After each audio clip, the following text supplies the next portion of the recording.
오늘 이 시간 우리에게 주시는 하나님의 말씀, 역대상 19장 1절로 19절의 말씀이 되겠습니다.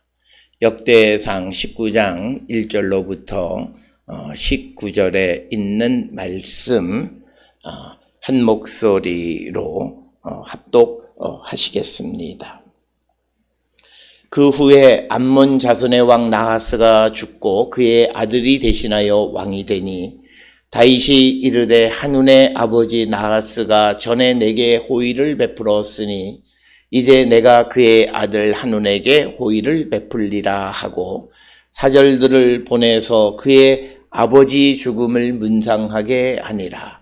다윗의 신하들이 암몬 자손의 땅에 이르러 한운에게 나아가 문상하매 암몬 자손의 방백들이 한운에게 말하되 왕은 다윗이 조문 사절을 보낸 것이 왕의 부친을 존경함인 줄로 여기시나이까.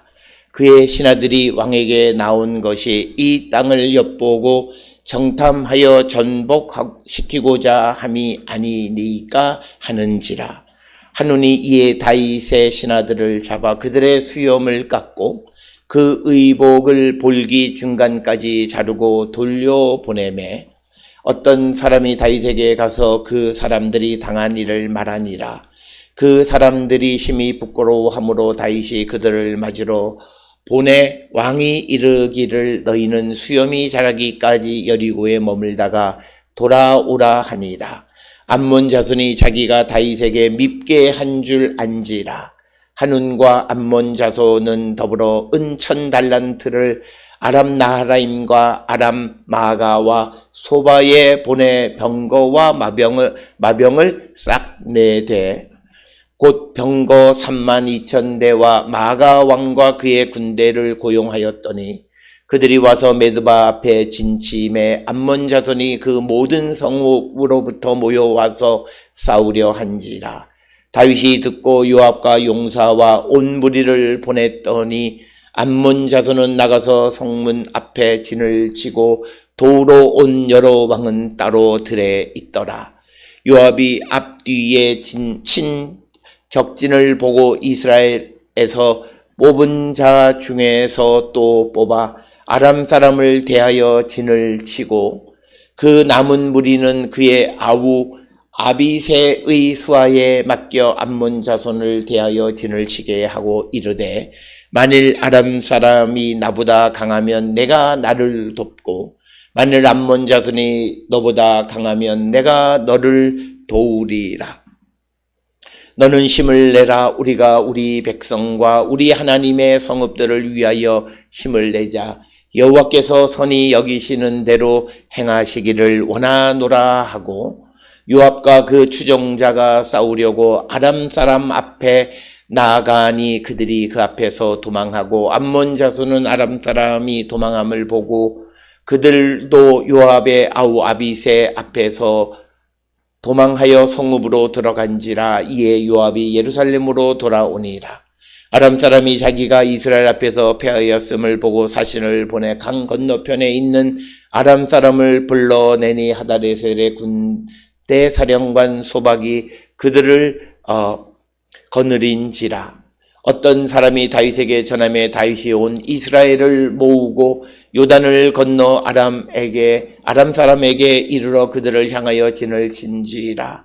다윗이 아람 사람을 향하여 진을 치매 그들이 다윗과 맞서 싸우더니 아람 사람이 이스라엘 앞에서 도망한지라. 다윗이 아람 병거 7,000대의 군사와 보병 40,000명을 죽이고 또 군대 지휘관 소박을 죽이매 하다레셀의 부하들이 자기가 이스라엘 앞에서 패하였음을 보고 다윗과 더불어 화친하여 섬기고 그 후로는 아람 사람이 암몬 자손 돕기를 원하지 아니하였더라. 아멘. 오늘 우리가 함께 읽은 역대상 19장 1절로 19절에 있는 말씀은 이제 암몬과 다윗의 전쟁에 관한 이야기가 되겠습니다. 특별히 오늘 주시는 본문은 두 번의 전쟁이 기록됐는데 이제 1절로부터 15절은 다윗이 암몬의 왕이 죽었다라고 하는 소식을 듣고 조문사절을 보냈음에 새롭게 왕이 된 자가 이 조문사절을 어떤 정탐꾼으로 오해하고 그래서 그들에게 수출을 줘서 돌려보내게 됨에 따라 이제 전쟁이 벌어져서 요압과 아비새가 그 전쟁을 승리로 이끌었다라고 하는 것이 1절로부터 15절의 말씀이 되겠고 그렇게 되자 16절로부터 19절에서는 다시 암몬이 아람과 동맹을 맺어서 전쟁을 하자 다시 다윗이 군대를 보내서 승리를 거두게 됐고 암몬을 도왔던 하닷에셀이 이스라엘과 화친하고 다시는 아람 사람이 암몬을 돕지 않았다라고 하는 이야기로 전체 이야기가 마무리되어집니다. 오늘 주시는 역대상 19장 1절로 19절은 하나의 단편 스토리입니다.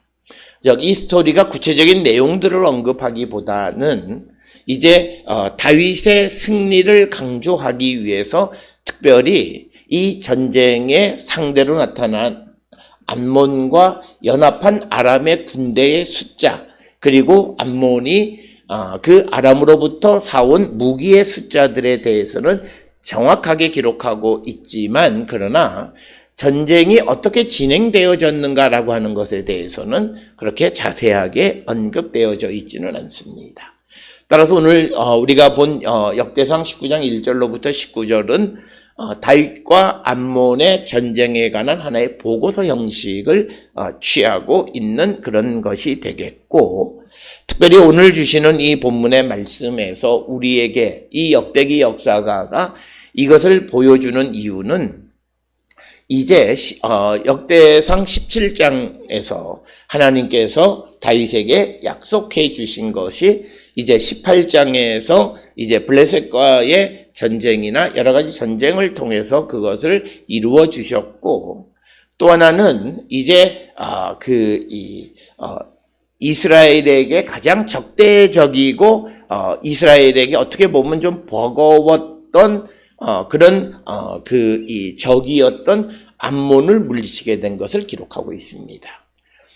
특별히 이 관계에 있어서 암몬이 이스라엘보다 약간 우위에 있었다라고 하는 것을 알 수 있는 표현은 2절에 보면 2절에 이렇게 기록이 되어 있습니다. 다윗이 이르되 한운의 아버지 나하스가 전에 내게 호의를 베풀었더니라고 하는 겁니다. 특별히 오늘 주시는 이 본문의 말씀에서 이 호의라고 하는 용어는 이스라엘과 암몬 사이에 어떤 그런 계약이 맺어져 있는데 그런데 그 호의를 베푼 것이 암몬이기 때문에 다윗과 그 한눈의 아버지 나하스 사이의 어떤 파워 밸런스에서는 나하스 즉 암몬 쪽이 약간 좀 우위에 있었던 것을 우리가 짐작할 수 있습니다. 그런데 오늘 주시는 2절에서는 다윗이 다시 무엇이라 말하냐면 이제 내가 그의 아들 한온에게 호의를 베풀리라. 그래서 과거에는 암몬이 약간 우위에 있어서 이스라엘에 호의를 베풀었다면 이제 다윗이 왕이 된 후에 암몬에 대한 지배력이 다윗에게 생기기 시작했다라고 하는 거예요. 이런 어떤 변화 속에서 나하스가 죽고 그의 아들 한운이 왕이 되어지니까 그 한운은 이 다윗이 조문사절을 보낸 것을 이제 오해하게 되는데 오해하게 된 것은 이런 세력이 바뀌는 상황 속에서 이제 이 한운에게 어떤 아첨하는 자들 그 자들이 생겨서 3절에 보게 되면 그의 신하들이 왕에게 나온 것이 이 땅을 엿보고 정탐하여 전복시키고자 함이다 이렇게 이야기를 합니다. 그러니까 오늘 주시는 이 본문의 말씀에서 다윗과 암몬 사이가 이제 다시 이제 새로운 왕 한운이 왕이 되어짐으로부터 그 왕실 안에 있는 어떤 그런 그 모사꾼들 그리고 아청꾼들 때문에 이제 관계가 벌어지게 되고, 그래서 4절에서 한우는 해서는 안 되는 일, 다윗의 조문사절에게 망신을 주는 거죠. 수염을 깎고 의복을 볼기 엉덩이 중간까지 잘라서 돌려보냈다라고 하는 겁니다. 특별히 수염을 깎았다라고 하는 것, 그리고 의복을 볼기 중간까지 잘랐다라고 하는 것은 수치심을 주는 것으로서 고대 시대의 이런 외교적 결례는 곧 다윗에게 선전포고를 하는 것과 같은 의미가 있는 겁니다. 따라서 오늘 주시는 본문의 전반부를 보게 되면 다윗은 암몬의 나하스 왕이 죽은 것을 조문하기 위해서 조문사절을 보냈지만, 그것을 한운과 그 주변에 있는 사람들이 이제 특히 아첨하는 자들이 한운에게 이제 이 다윗의 의도를 왜곡시키는 조언을 합니다. 그래서 결국 두 나라 사이가 이제 과거에는 서로 호의를 받고 호의를 베풀어 주던 사이에서 전쟁을 하는 사이가 되어졌다라고 하는 것입니다. 그래서 5절에서 어떤 사람이 다윗에게 이 사실을 이야기합니다. 그래서 조문사절들이 매우 부끄럽게 여긴다. 그러니까 다윗은 그들에게 여리고에 머물렀다가 돌아오라고 이렇게 명령을 합니다. 이제 그렇게 되자 이제 6절에서는 암몬 자손들이 이제 자기들이 다윗에게 믿게 행동을 했다라고 하는 것을 깨닫고, 이제 한운이 은 1000달란트를 아람 나하라임과 아람 마아가 그리고 소바에 보내서 병거와 마병을 이제 사는, 그러니까 용병으로 빌리는 그런 일을 하게, 그러니까 군비를 그가 더 이제 축적하는 그런 이야기가 되겠습니다. 그러니까 6절에서는 이제 암몬이 위급한 상황 속에서 이제 아람과 손을 잡는데 그냥 잡는 게 아니라 거기에 돈을 지불했다. 항상 외교 관계, 특히 동맹 관계에는 항상 비용의 지급이 있다라고 하는 것입니다. 그래서 7절에 보면 병거 32,000, 마가왕 그리고 그의 군대를 고용했더니 그들이 와서 메드바 앞에 진을 치고 암몬 자손이 그 모든 성읍으로부터 모여와서 싸우려고 준비했다, 이렇게 되어 있습니다. 오늘 이 내용들은 사무엘하 10장 6절에도 기록이 되어져 있지만, 그러나 이제 그 군인의 숫자나 병거의 숫자에서 약간의 차이가 있습니다. 그러나 오늘 주시는 본문에서 병거 32,000대라고 하는 것은 이것은 굉장히 큰 숫자입니다. 탱크가 32,000대라고 하는 말과 같은 말로서 이것은 어떻게 보면 사실은 불가능한 숫자입니다. 왜냐하면 이제 그 메드바 앞에 이렇게 병거가 32,000대가 머무를 수 있는 그런 공간도 부족하다라고 하는 거죠. 메드바라고 하는 곳은 우리가 잘 알다시피 이 요단강이 사해로 들어가는 사해 북단에 위치하고 있는, 거기서부터 동쪽으로 한 24km 정도 떨어진 곳에 위치한 그런 곳이고, 그래서 이곳에 이제 아람의 군대들이 와서 진을 치고 있었다라고 하는 것입니다. 그렇게 되자 다윗이 그 얘기를 듣고 요압과 용사의 온 무리를 보냈다. 이것은 출전을 했다라고 하는 거죠. 전쟁에 나가게 됐다라고 하는 거죠. 그래서 암몬 자손은 나가서 성문 앞에 진치고 도우러 온 여러 왕은 따로 들에 있었다. 그래서 아람의 왕들과 암몬의 그 군대들이 이제 요압의 군대를 맞이할 준비를 하고 있었다라고 하는 겁니다. 그래서 10절에 요압이 앞뒤에 친 적진을 보고 이스라엘에서 뽑은 자 중에 또 뽑아 아람 사람을 대하여 진을 치게 했다. 즉 아람 사람, 그러니까 요압이 이스라엘 군대 중에서 뽑은 자 중에서 또 뽑았다라고 하는 것은 특별히 특별히 선발된 특수대를 이야기하는 겁니다. 그들을 뽑아서 이제 전쟁을 하고자 하는 겁니다. 그래서 11절에 그래서 이제 요압이 그 특수대를 이끌고 나가고 남아있는 무리는 그의 아우 아비새에게 맡겨서 암몬 자손에 대해서 진을 치게 했습니다. 그러면서 서로 말하기를 아람 사람이 나보다 즉 요압보다 강하면 내가 아비새가 와서 나를 돕고 만일 암몬 자손이 아비새보다 강하면 내가 너를 돕겠다라고 하는 겁니다. 그래서 오늘 주시는 그 12절에 있는 이 말씀은 얼마나 요압과 아비새 사이에 협력 관계가 잘 되어져 있는가를 보여주는 것이고 특별히 이제 중요한 부분은 13절에 기록되어 있는 내용이 되겠습니다. 13절에 너는 힘을 내라. 우리가 우리 백성과 우리 하나님의 성읍들을 위하여 힘을 내자. 여호와께서 선히 여기시는 대로 행하시기를 원하노라. 이렇게 이야기합니다. 따라서 이 전쟁을 행하는 요압 역시도 이 전쟁의 모든 것은 하나님이 가지고 계시다. 이니셔티브는 그러니까 지금 다윗에 의해서 보냄을 받아서 전쟁을 수행하기는 하지만 그러나 이 모든 것을 이루고 행하시는 것은 하나님이시다. 즉 이것은 성전의 개념, 여호와의 전쟁입니다. 그러니까 다윗은 자기의 힘 그리고 요압도 아비새도 자기의 능력, 자기가 얼마나 뛰어난 장수이냐 이걸 믿는 게 아니라 하나님께서 선하게 여기시는 대로 행하시기를 원한다라고 하는 하나님의 모든 것에 맡기는 그런 삶입니다. 그래서 우리가 힘을 내자 이렇게 말하고 전장에 나가게 된 것을 기록하고 있습니다.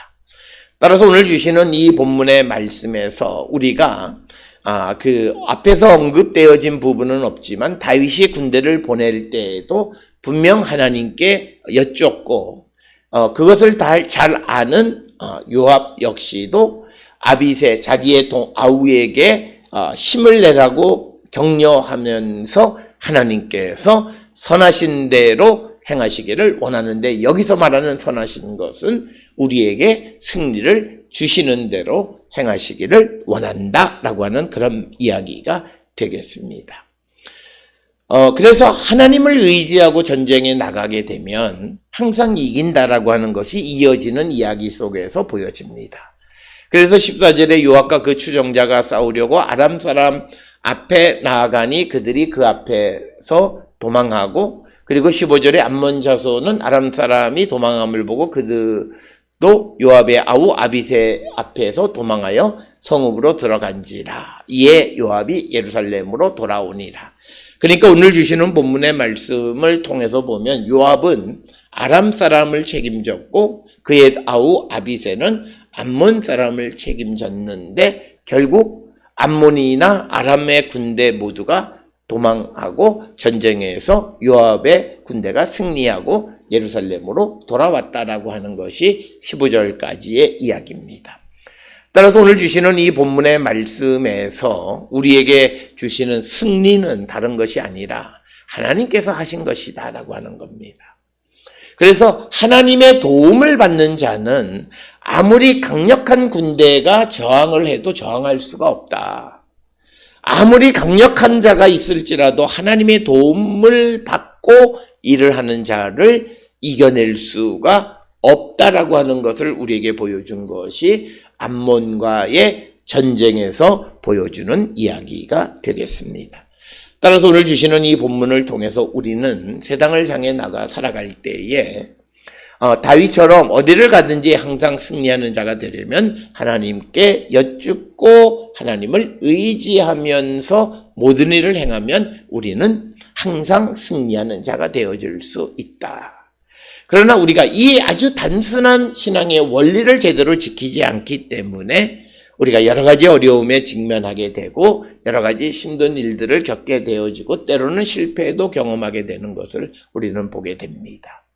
특별히 오늘 주시는 이 19장의 이스라엘과 다윗과 암몬 사이의 전쟁의 짧은 보고서를 통해서 우리에게 주어지는 것은 항상 하나님께 묻고 하나님을 의지하면 어떤 것도 우리가 능히 이길 수 있다라고 하는 것을 보여줍니다. 오늘 우리가 살고 있는 이 시대에, 우리가 살아가는 이 순간에 우리 앞에 어떤 어려운 장애가 있을지라도 이 믿음을 가지고 우리가 나가면 우리는 모든 것을 이길 수 있고 승리할 수 있음을 우리에게 보여주는 말씀이 되겠습니다. 이렇게 되자 16절에 아람 사람이 자기가 이스라엘 앞에서 패하였음을 보고 사신을 보내 강 건너에 있는 아람 사람을 불러내니 하다데셀의 군사령관 소박이 그들을 거느린지라. 즉 하다데셀의 군대 사령관이 다시 군대를 이끌고 왔다라고 하는 것입니다. 그래서 어떤 사람이 다윗에게 다시 말합니다. 다윗이 온 이스라엘을 모으고 요단을 건너 아람 사람에게 이르러 그들을 향하여 진을 치니라. 다윗이 아람 사람을 향하여 진을 치매 그들이 다윗과 맞서 싸우니 아람 사람이 이스라엘 앞에서 도망한지라. 다윗이 아람 병거 7,000대의 군사와 보병 4만 명을 죽이고 또 군대 지휘관 소박을 죽임에 하다레셀의 부하들이 자기가 이스라엘 앞에서 패하였음을 보고 다윗과 더불어 화친하여 섬기고 후로는 아람 사람이 암몬 자손 돕기를 원하지 아니하였다.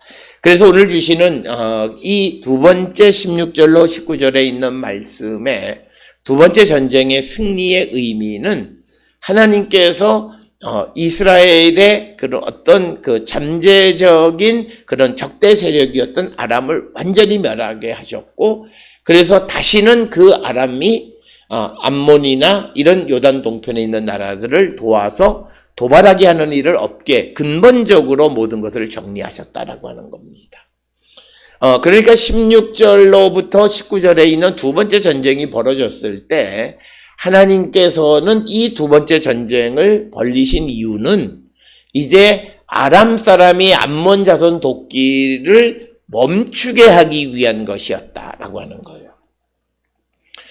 그러니까 두 번째 전쟁이 벌어졌을 때 참 암담하기는 했지만 그러나 그 전쟁이 있었기 때문에 아람 사람이 어떤 경우에도 암몬 자손을 돕지 않게 되는 계기를 만들었다라고 하는 것입니다.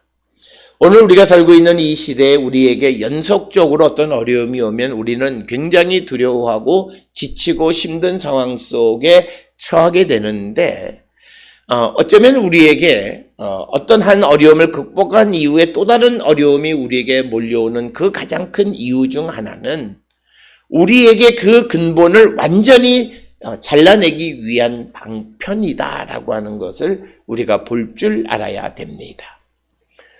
그래서 우리가 연속적으로 고난이 오게 되면 사람들은 좌절하고 절망하지만 그러나 그것에 담긴 하나님의 뜻은 그에게 그 악의 뿌리를 근본적으로 제거하기 위한 그런 방편이었다라고 하는 것을 깨닫게 되면 우리는 하나님 앞에 감사하지 않을 수 없다라고 하는 것입니다. 그래서 오늘 주시는 이 본문의 말씀에서 특히 역대상 19장 16절로부터 19절에서 왜 하나님은 첫 번 전쟁에서 모든 걸 끝내지 않고 또 다시 전쟁을 하게 하셨는가? 왜 승리를 이렇게 남겨두셨냐? 그 이유는 이제 두 번째 전쟁을 통해서 아예 아람 사람들이 암몬을 돕는 일은 다시 벌어지지 않게 하기 위해서 이제 더 완벽한 실패를 아람 사람들이 경험하게 되는 일을 통해서 이제 이스라엘의 이 안녕을 보장해 주시는 겁니다. 특별히 오늘 우리가 읽은 이 말씀을 통해서 보면 이 전쟁 가운데 18절에 보게 되면 군대 지휘관이었던 소박이 죽고 뿐만 아니라 병거 7,000대의 군사와 보병 4만 명이 죽임을 당하게 됩니다. 굉장히 큰 군대의 손실과 군대 지휘관을 잃어버리는 거예요. 특별히 첫 번째 전쟁에서 이겼었던 때를 보게 되면 그 아람 사람들이 도망했다라고 되어 있습니다. 14절에 요압과 그 추종자가 싸우려고 아람 사람 앞에 나가니 그들이 그 앞에서 도망해. 그 지휘관은 다 살아있어요. 그래서 언제든지 또 어떤 그 원인이 되어질 수 있어요. 그렇기 때문에 이제 두 번째 전쟁을 일으켜서 그들을 완전히 뿌리째 뽑아버리는 것, 이것을 우리가 기억하시고 오늘 우리가 주시는 이 말씀을 통해서 하나님이 함께 하시는 자들은 누구도 이길 수가 없다라고 하는 겁니다. 그런데 오늘 우리가 살고 있는 이 시대에 우리가 영적으로 깨어 있어야 되는 것은 지금 오늘 본문에서는 하나님의 백성과 이방 백성이 분명히 구별되어지기 때문에 우리가 별 문제가 되지는 않지만 오늘 우리가 살고 있는 이 시대에는 똑같이 예수를 믿는 사람들 사이에 갈등이 벌어지는 경우들이 많습니다.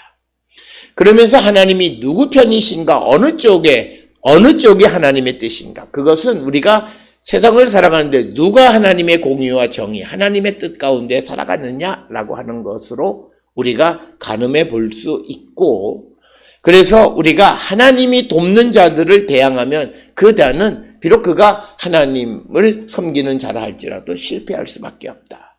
그래서 우리는 가급적이면 믿음의 사람들 사이에 갈등의 관계를 우리가 벌려서는 안 된다라고 하는 것이고, 또 하나는 오늘 주시는 말씀을 통해서 전쟁을 통해서 다윗의 명성이 높아지게 하고 또 그리고 다윗의 근본적인 주변 국가와의 그런 관계 정립에 있어서 아람을 잠재울 수 있는, 그래서 미래에 이 유다 왕국이 더욱더 번성해 갈 수 있는 기틀을 마련하는 그런 계기가 되어졌고, 오늘 본문에는 언급되어 있지 않지만 전리품이나 이런 것들을 가져와서 결국 그것은 또 유다 왕국의 경제에도 도움이 됐을 것입니다.